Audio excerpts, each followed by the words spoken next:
Joining me now is Kaivan Shroff. He is a Democratic political commentator and senior advisor at the Institute for Education. And Joe Walsh, who's a former Republican congressman. Thanks to the both of you for taking the time. Great to be here. Thank you, Wyatt. So, Joe, I want to start out perhaps with you and look at some of what's been taking place with this battle for Speaker of the House and with Kevin McCarthy being ousted from the role. Some of the people who voted to oust Kevin McCarthy, I'm thinking people like Matt Gaetz and Nancy Mace, their messaging has been fairly consistent over the course of the past couple of days.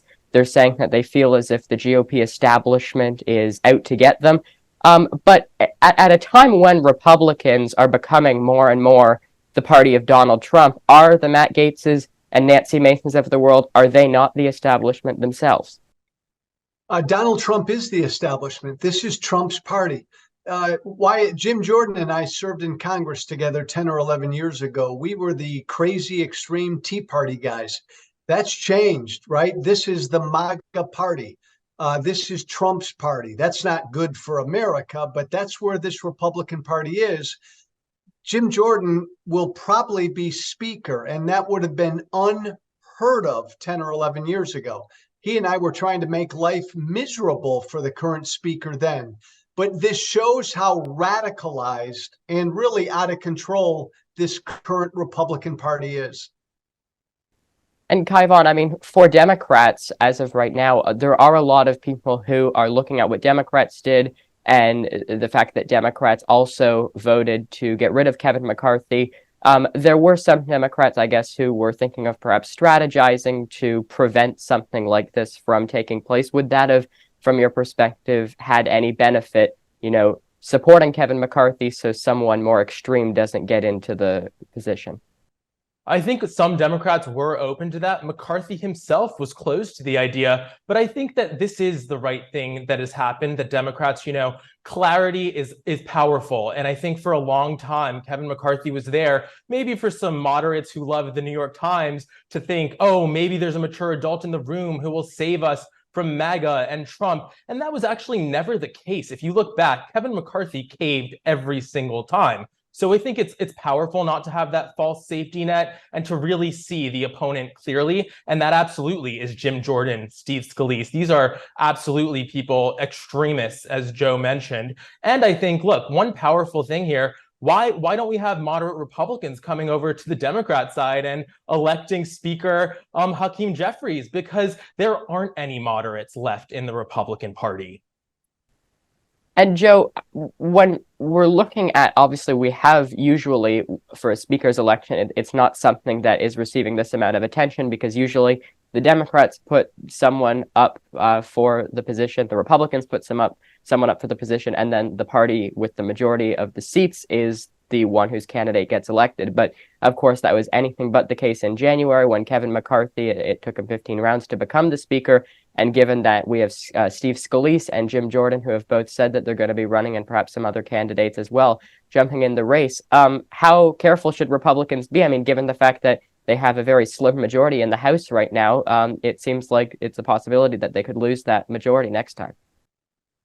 Why they will lose that majority next time. Look, let's be clear, and I say this as a former Republican member. I think the Republican Party in the House screamed loud and clear to the American people this week. We are incompetent. We have no business control in the House. Please put the Democrats back in control of the House after 2024. And I think that's what the American people are going to do. Look, this is Wyatt. Remember this. The vast majority of Freedom Caucus people voted for McCarthy.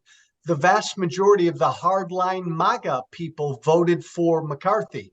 This was Matt Gaetz and a handful of others really led by and driven by Matt Gaetz. This was all about Matt Gaetz. Nobody else does this. None of the other 7 do this.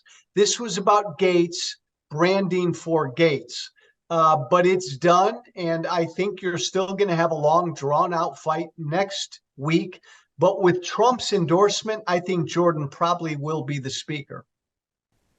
And Kaivan, how difficult is it, given the fact that right now it's looking like Matt Gaetz and some of the people who voted, because keep in mind, obviously McCarthy is no longer the speaker, but it was most Republicans did vote to keep McCarthy in the position. And as Joe said, it was a slim amount of people with Matt Gaetz kind of leading the charge. But what is the future from your perspective for some of these people who voted to oust McCarthy? People like Matt Gaetz, people are floating the idea that perhaps he could be removed from the Republican conference, and potentially his future in Congress is limited. What are you expecting on that front? So as a political commentator, I'm really passionate about reality television. And I think it's no surprise at that last Republican debate, and I know Dana Perino got some backlash for asking this question, but she sort of asked them this Survivor style question of who would you vote off the island?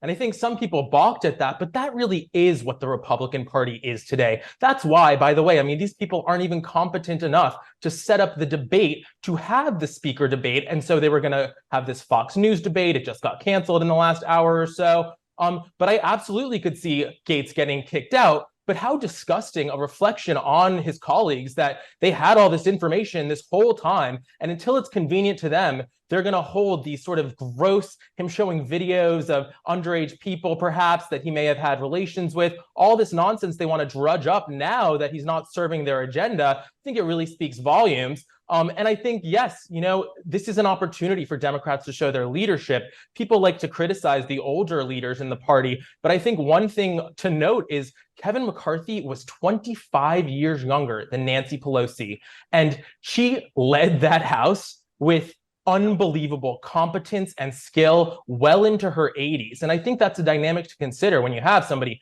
58-year-old Kevin McCarthy, couldn't keep it together for even a year. So good times for Democrats, I think, on this issue. All right, we'll leave it there. Kaivan, Shroff, and Joe Walsh, thanks so much. Have a good weekend.